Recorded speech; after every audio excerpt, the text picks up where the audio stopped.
My game for the day from round 6 of the Tata Steel Tournament is a Richard Rapport against Wei Yi.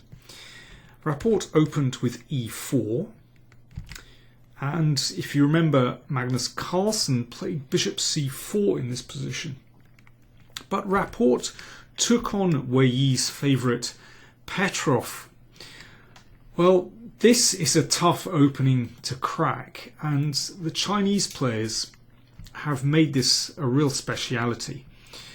I remember a few years ago trying to find, a decent way to get an interesting position, to get, prove some kind of advantage when I was doing some preparation. And in the end, I opened 1c4. It's not easy to break the Petrov. Rapport took the pawn on e5, all pretty normal. Now, instead of the normal move knight f3, and then comes knight e4 and d4, main line, instead knight c4 played by Rapport. Well, occasionally one sees this move, but can it be really good to be playing so many moves with the knight? Of course, it blocks the bishop at the moment, so the knight isn't really on a stable square. So that pawn got taken. Now knight, excuse me, queen e2. There's only one answer to that, one decent answer, and that's to play queen e7. And now knight e3. So now there's some kind of threat to play knight e5, and that's met by bishop e6. Wei Yi thought for almost 14 minutes before playing that move. Clearly, this is not critical territory for Petrov theoreticians, so I can't imagine that Wei Yi had ever really studied this position at all. Looking at White's pieces, why should White have any kind of opening advantage here? The queen blocks the bishop. I know Black's queen does the same, but that knight isn't in a brilliant position. When I was looking this up, I saw that there was a game by the English Grandmaster Jonathan Mestel in 1975 when he was playing in the World Junior Championship, and he played g3. And, well, that kind of makes sense with the queen on e2.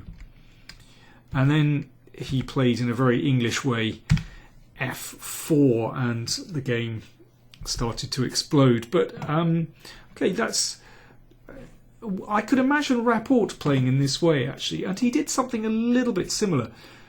First of all, he played knight c3. The knight dropped back, and then he played g3. Now, the only problem with doing it this way round is that a knight can come to d4, and it's not so easy to drive that knight away. Queen d7. Just getting out of the way and perhaps preparing this move, but maybe wanting to play d5 to block out that bishop as well. And here, if White could castle, then Black would castle. And if d5 comes, then that really makes the bishop and knight look not such good pieces. So here was where Rapport started to get very creative. He played pawn to b4 after 21 minutes thought, I should say. So he's starting to go his own way, obviously looking to target the b7 pawn and use the bishop on the long diagonal. Now, Black could play bishop e7, but b5, knight d4. This is an interesting position for both sides, but you can see how this bishop on g2 is looking pretty good, and White may be able to use the d5 square for his knights. So that's why Wei Yi played d5, but things really start to sharpen up now. Start to get very complicated, so that opens up the line of the bishop. This pawn on d5 can actually be taken because of this pin. But, for example, after bishop takes, then bishop takes b4, and I think you can see that actually Black's development is going to be better than White. Somehow black's position is more harmonious.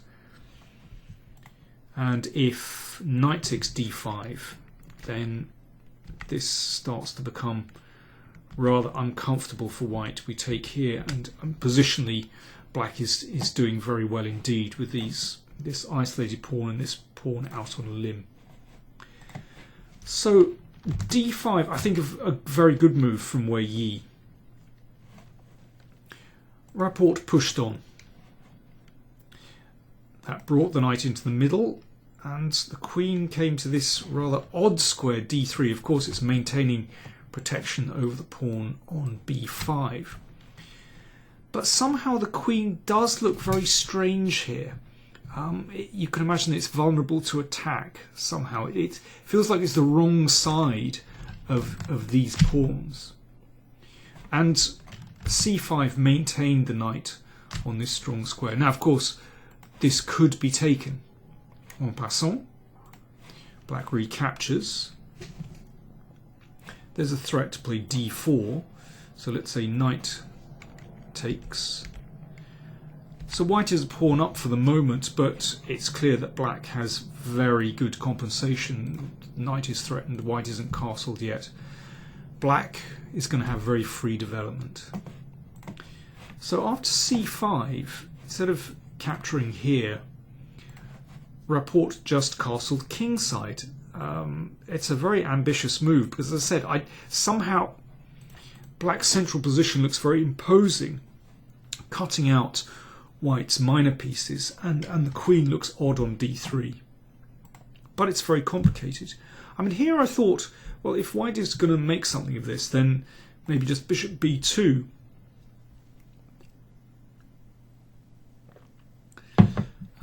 Just connecting the rooks.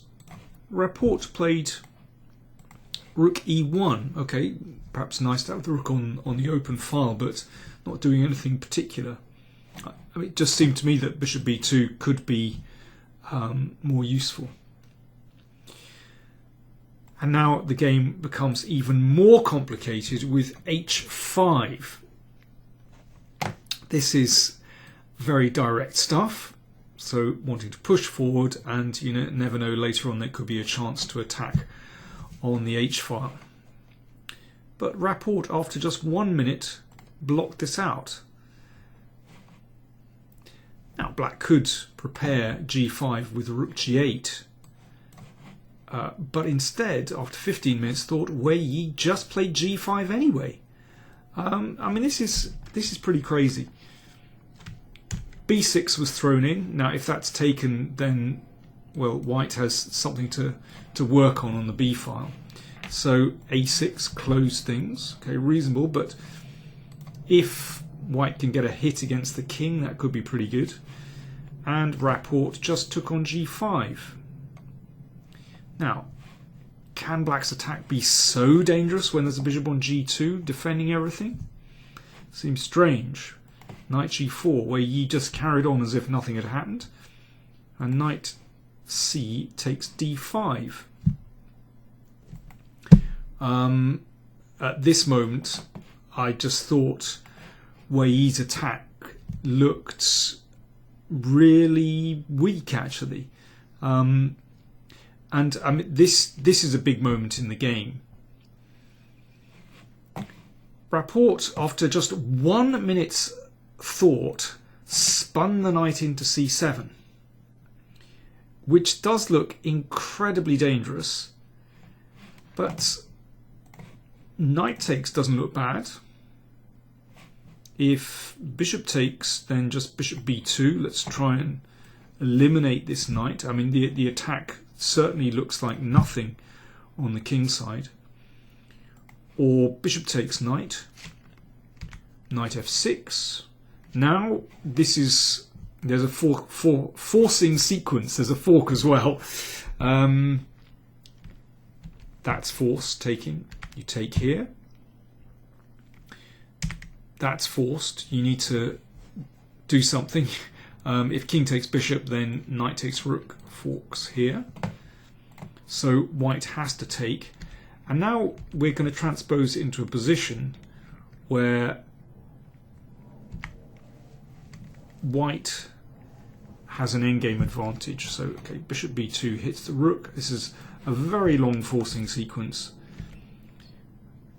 And here black has a choice. You can take, and then you get rid of this bishop. And here white is 2 pawns up. Now it's still quite a messy position actually.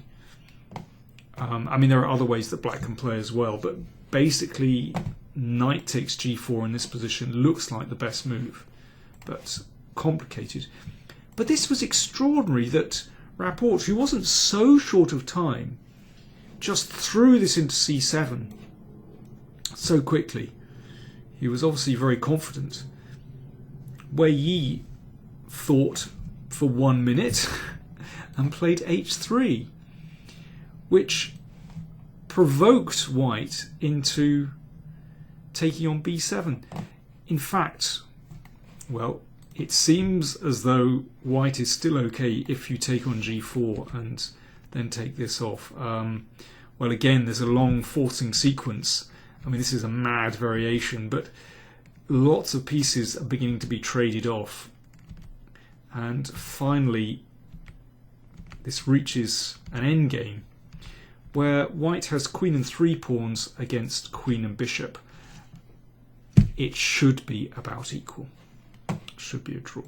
So what I'm saying is Rapport could still bail out with knight takes g4. We know he's a very good calculator, but it's like he didn't even bother. I was watching the game live and he just smacked out bishop takes pawn check in under a minute. I mean, really not much reflection at all. Okay, king takes bishop. Wei Yi had clearly analysed this out. Now this looks absolutely terrifying. It looks as though it should be a forced mate. Obviously, if the king goes backwards, then queen a8 is mate. But the king staggered forward. And incredibly, there is no way to checkmate this king.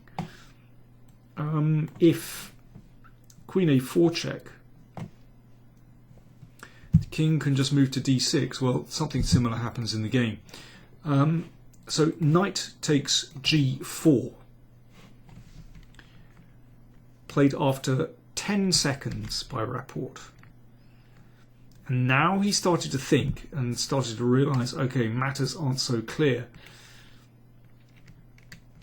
He played b7 check, which forces king takes knight, and now he gave a check on a5. Now, you don't want to take that pawn, because suddenly there'll be a rook b1 check and the game's over. So he came back. Now white has nothing better than to check on a8. I mean, there are threats to play h2. Remember, black is 2 pieces up here. So check. Now Rapport is clearly happy with a draw. But instead, Wei Yi thought for a few minutes and played the extraordinary move king d6. So his king is heading up the battle. And after queen b6 check, king d5. It reminds me of Wei Yi's incredible game against Bruzon. It was a Sicilian where he had white and he ended up sacrificing to drag black's king all the way up the board. But in this case, actually Rapport just cannot checkmate the king. You can play c4 and bring the king further, but after this the king just steps back to d5, and incredibly the king is safe. That knight does an absolutely brilliant job of controlling key squares all over the place and stopping anything nasty happening to the king. Rapport after 10 minutes played rook e3, but it's all in vain. Check, and now here is a safe move. Queen c6. The point is that if queen takes rook, check, then king c4, check, and mate in a couple of moves. Very sweet move, queen c6. So that basically forces an exchange of queens. This happened. Rook b1, queen takes, rook takes, bishop came to d6. Remember, black is a bishop and a knight ahead, and something very nasty is about to happen. Bishop d6 was to cover the b8 square. And after bishop b2, rook e8. Rapport resigned after the exchange of rooks. Then bishop f3 is going to be mate very shortly.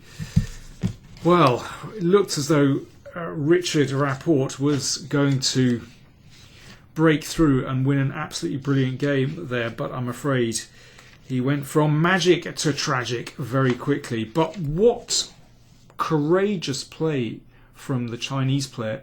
You know, with hindsight, this all looks very clear that the king is safe on d5. During a game, you would have to calculate exactly, and it's terrifying when your king comes up the board. Very easy to go wrong. I mean, I only just pointed out one possible try for white, but there were other variations to consider. Well, that victory brings Wei Yi up to 3.5. In the other games today, well, at the top there were lots of draws. Wesley So still leads with 4.5. Magnus Carlsen and Elyanov on 4 points.